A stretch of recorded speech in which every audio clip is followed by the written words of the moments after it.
All right, hello and welcome back to Online English Class. Hope you guys are doing well today.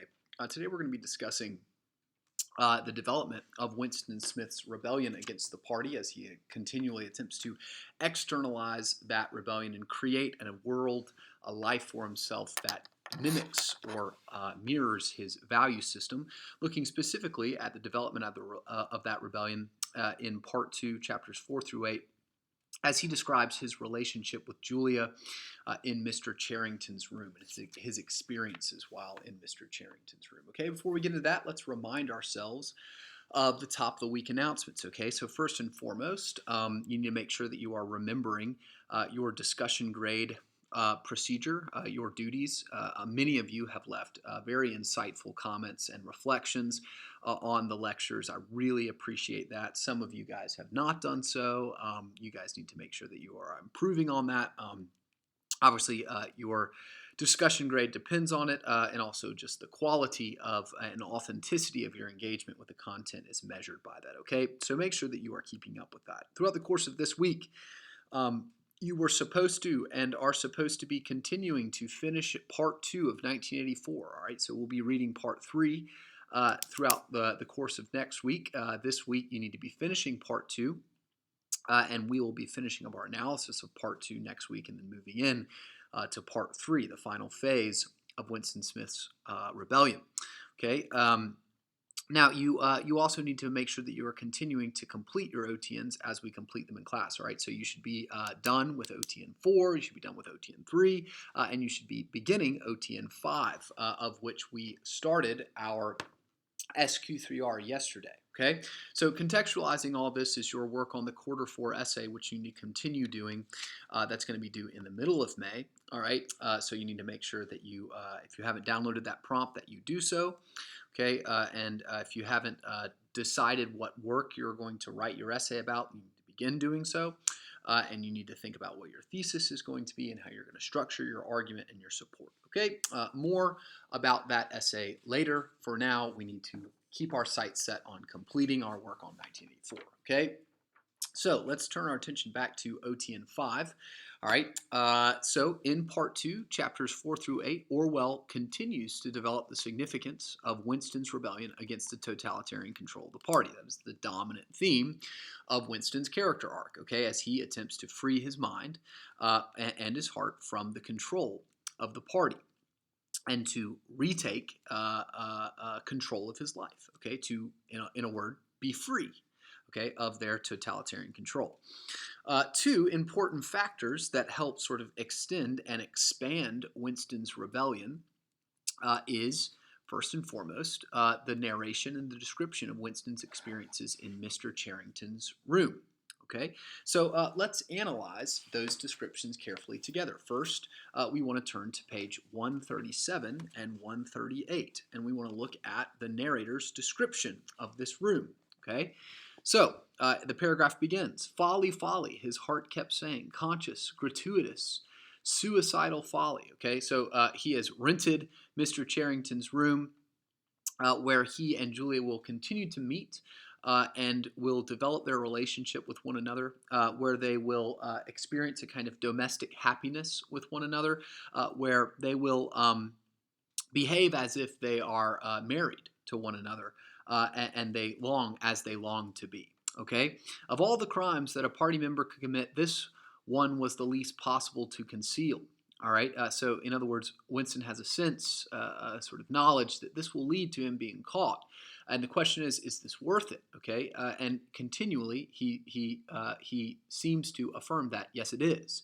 Okay, what he's doing as he rearrests control of his mind, heart, and his environment. Okay, he continues to sort of put his life on the line, indicating the extent to which he is willing to sacrifice his life in order to be free. Okay, he rents the room from Mr. Charrington, and he lets again Mr. Charrington, who is a sort of purveyor, a seller of old things, right, relics from the past, journals. Keeper of a room with no telescreen, right? This man who sells history, right, gives Winston a kind of piece of history, a private room, private property, a home apart from the party's control, an environment in which Winston can externalize on a daily basis or a regular basis his value system, a home where he can pursue happiness the way that he wants to pursue happiness according to his value system. All right, so that is a sort of very key element of a free society or a humane society, is a society that respects individuals' right to have private property where they, according to their own worldview and value system, are capable of pursuing their own interest, of pursuing their own belief systems, all right, in their own uninterrupted, uninterfered with private lives. Okay, so significantly in Mr. Charrington's room, there is what? There's no telescreen. That is what Mr. Charrington tells Winston. And significantly, there is no there is no sort of relic of the party's control. There's no slogans. There's no banners. It's an old room with pictures of churches. It's an old room where Winston and Julia drink good coffee, delicious tea, right? Where Julia wears makeup, despite the fact that the party discourages women from doing so. Okay, it's a private space. It's a piece of private property. It is a kind of home. So, Mr. Charrington's room, first and foremost, is a kind of home, a piece of private property where Julia and Winston experience a kind of domestic happiness that is like the experiences of a small family. Okay. Now, a reasonable government, right? So think about this with me. A reasonable government, a liberal government, a government that values human freedom, actually protects. Its primary job is to protect its citizens' liberties, including their right to have private spaces where they can set themselves away from and outside of control and contact with their governing authorities. Okay? Ultimately, the purpose of having a government is to make sure that your freedoms are protected. Okay? Does that make sense? Your freedom to believe, your freedom to value, your freedom to become educated, to learn, to pursue the truth, to be the human pilgrim that you were made to be. Okay? To pursue happiness in ways that mimic and imitate your understandings of truth and reality. Here, this room is a little private space, a little piece of private property that Winston has acquired for himself, where he will externalize his rebellion. And once again, he understands that this is something that very well could cost him his life, and he's willing to die for it. He's willing to stake his life to pursue this newfound freedom. Okay. Now, the room is also something filled up with beauty, with singing. Okay, under the window, somebody was singing. Okay, here Orwell is alluding to The Solitary Reaper, the very famous poem by Wordsworth, in which a working class woman, here referred to as a prole, a working class woman, works and sings and illustrates beauty's ability, transcendent ability, to fill up an environment and to enlighten and illuminate an individual's life, to make it pleasant, to make it good, to make it worth living, okay, to give comfort to travelers in the Arabian sands of life, to offer connection to individuals who oftentimes live lives as disconnected as the islands surrounding the coast of Scotland, cutting through that emptiness with a song. Okay, and so underneath underneath the window of Mr. Charrington's shop, there's this working class woman, this big woman. Okay, she's big, solid as a Norman pillar, with brawny red forearms and a sacking apron strapped about her middle. Okay, so she's not like a petite little supermodel-looking individual. Okay, she's a large lady who has worked her entire life long. She's got these brawny forearms. Okay, stumping to and fro between a wash tub and a clothesline, pegging out a series of square white things, which Winston recognized as baby's diapers. Okay, she's a mother. She cares for young children. And she's singing in this sort of powerful contralto, okay, singing beautifully, singing tunefully, singing harmoniously, singing very much like the thrush sings in the Golden Country, unprovoked. She's not being paid to do this, but rather this is sort of an illustration of a kind of common grace, an unbought beauty, an unmerited grace that is instinctual and laden in the world, the good world. Okay, so she sings out. Interestingly, though, the lyrics of a song produced by the party's music department that were not written with any human intervention. In other words, these songs are just pumped out by machines. All right, almost like the music that we have on the radio now. Okay, these songs are not created by humans thoughtfully developing lyrics and attempting to communicate a kind of authentic human experience, but rather they're just created by these instruments known as a versificator. They are mechanically created, but she sings out the lyrics, all right, of this sort of inhuman song, all right, this piece of art that is not a piece of art, right? You understand, a piece of art is something that only a human being can make. It expresses meaning and is based on that human being's understanding of beauty. Okay, right? So a machine can't make that. Okay, because a machine can't understand a concept like beauty.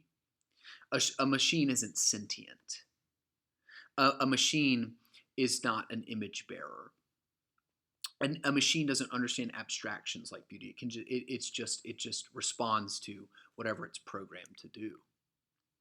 But here, this woman, right, overpowers the dehumanizing effects of the party's totalitarian control, showing herself like Winston to be free of those dehumanizing effects, showing herself capable of transcending, of going above those dehumanizing effects as she takes the lyrics that they wrote, all right, about hopelessness, about having a heart being stolen away. And watch, she offers hope to Winston because she overcomes, she transcends those dehumanizing efforts in the expression of her unmitigated humanity, her ability to create beauty, despite an environment that is dehumanizing, despite an environment that seeks to strip her of pleasure, of natural goodness. She reclaims it and makes it. And what is more, she does it simply because she is a person. It's instinct, right? It's a reflection of what she was made to do, who she was made to be. Okay? So in Mr. Charrington's room, right? Very similarly, Winston, even as he experiences this song and meditates on this song, right? He has this kind of refuge where he can retreat from the insanity of his external world, the insanity of the party's control, and inhabit, if only for a short time, a private space that is a reflection of his private heart's longing and ability to connect to and appreciate this kind of natural goodness, this kind of natural beauty that is inherent, that is instinctual in the human soul, in the human person. Okay? All right, let's continue our analysis, right? On page 140 and 141, right? Julia brings into this space some expressions of plenty, just tasty food, right? Sugar, Coffee. Maybe you don't like coffee. I love coffee, okay? Delicious coffee. Real tea, okay? Stuff that tastes good. All right, here, Winston and Julia together are creating a kind of environment, all right, that is authentically plenteous, authentically an expression of riches or blessedness, a place where the food tastes good, that doesn't just fill you up and stop you from dying, okay? But beyond that is pleasant, is delicious, okay? Which is a kind of thing that human beings, again, uh, uh, instinctively pursue. All right, unlike a pig or a goat that will just eat anything laying around to fill their stomach and get through the next day, right? A human being creates cuisine, right? Delicious foods, coffees, teas, sugars, right? Sugars and spice to make things nice, right? Literally, right? Just to make things nice. Okay, and here in Mr. Charrington's room, Winston, instead of sipping his victory gin and smoking his victory cigarettes, okay, and eating his powdery, disgusting chocolate, right, eats real chocolate. Okay, the real tea, real coffee, real sugar, and in that way experience a kind of plenteous life, rebelling against the party's totalitarian control of its members' notions of that which is pleasant, of that which is plenteous, of what a rich and good and blessed life truly and genuinely looks like. Okay? Moving forward in Mr. Charrington's room, right? On page 142, okay? Winston continues, all right, to describe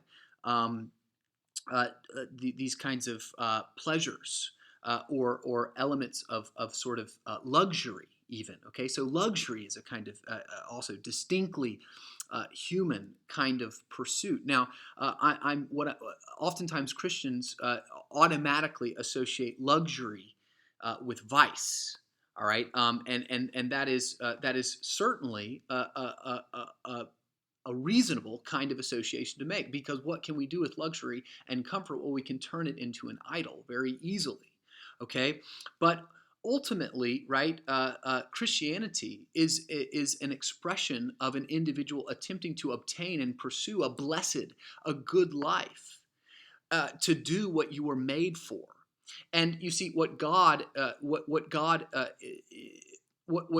communicates to us is that good life, that blessed life is in Him.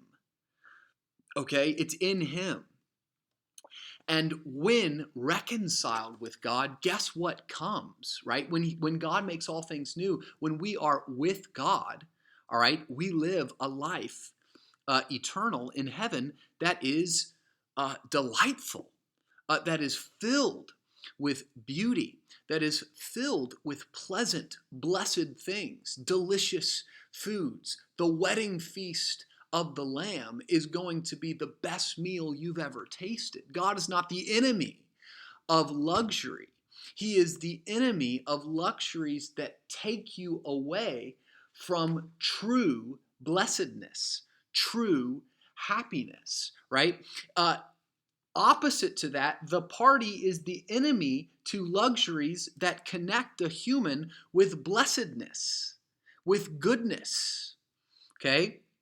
But rather, they require their citizens to forget that they have forgotten that they have been designed to pursue a pleasant, beautiful, blessed life. Okay, and watch this. Watch this little luxury here. Julia puts on makeup. Okay, now, once again, oftentimes we quickly associate that kind of behavior with vanity. Well, that's kind of silly because, right, my wife wears makeup from time to time.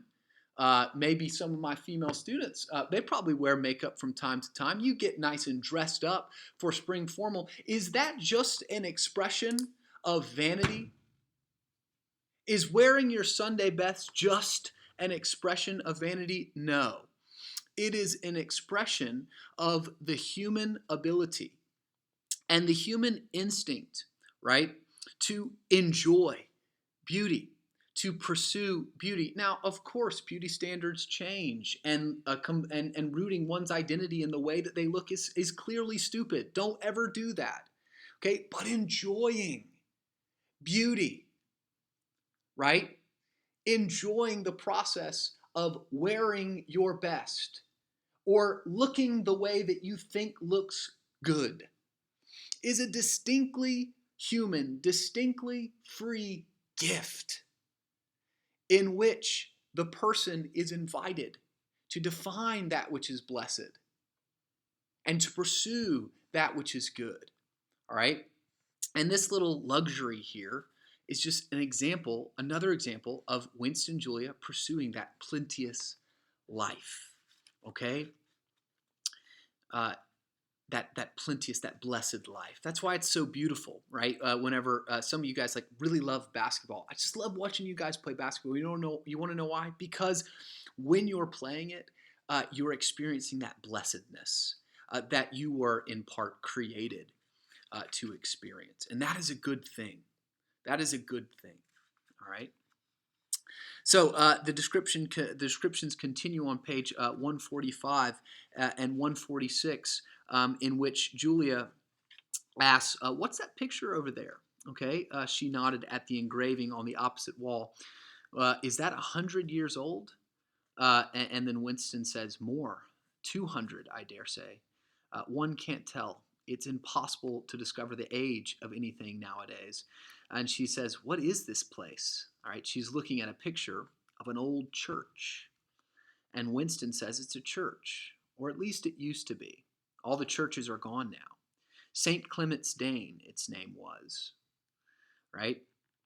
Now, here, right, in Mr. Charrington's room, this is another example of what lives on in this place.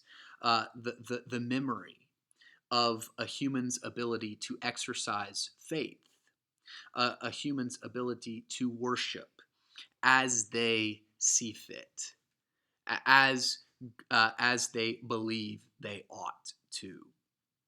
Okay, is something that lives on in Mr. Charrington's room. It's hung on the walls. It's depicted, right? Now the churches are gone, but what the churches represent live on in the souls of Winston and Julia.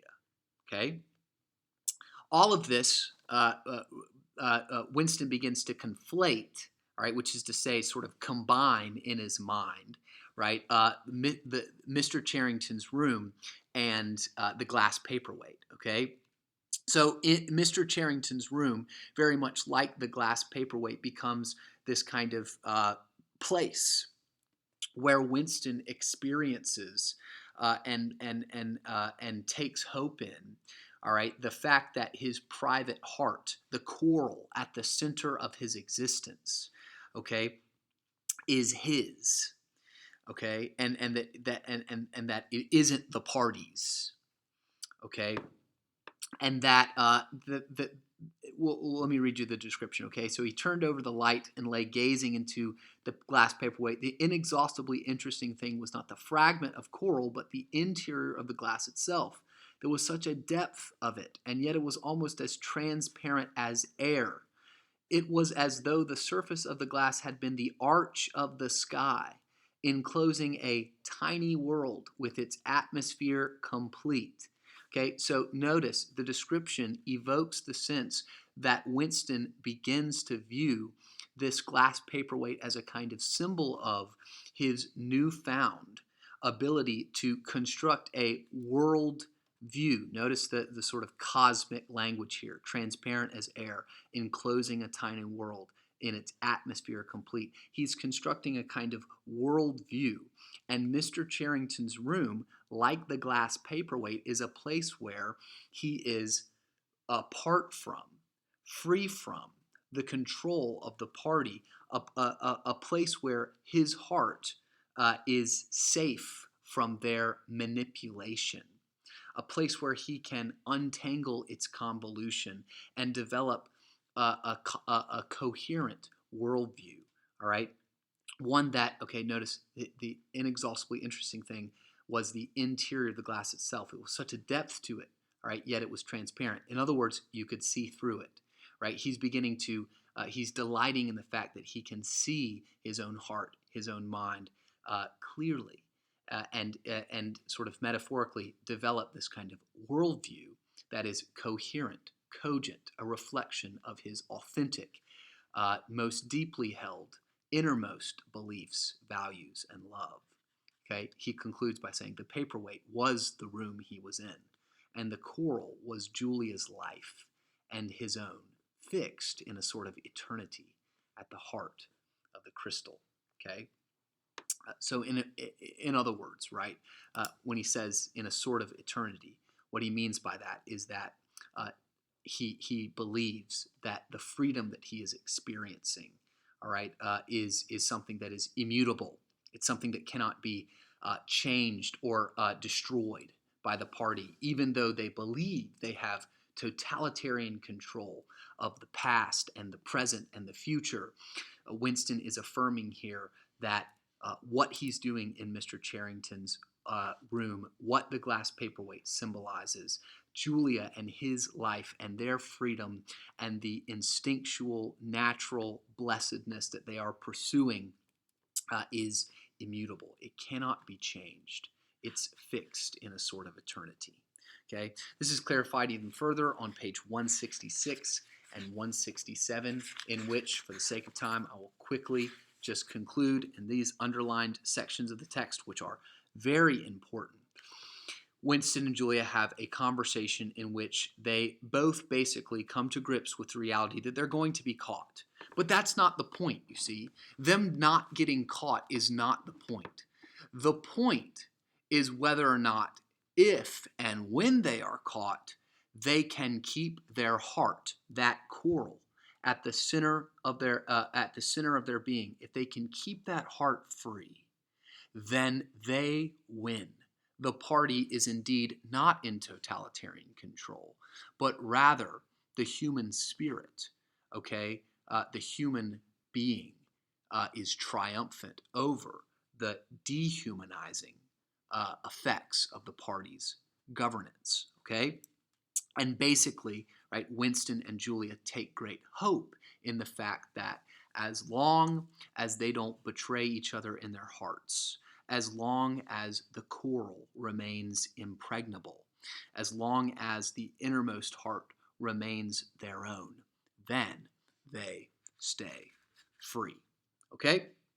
So, again, Winston's rebellion continues to develop. It continues to be externalized. He's experiencing the sort of blessedness or bliss of having his own private property, a kind of natural human right where one has the ability to externalize and incarnate and build a life that reflects their value system. Okay, to love another person and to live in communion with them and to live in a way that reflects the truth and loves held in one's innermost mind and innermost heart. Okay? Have an excellent day. Tomorrow we'll be talking about how Winston's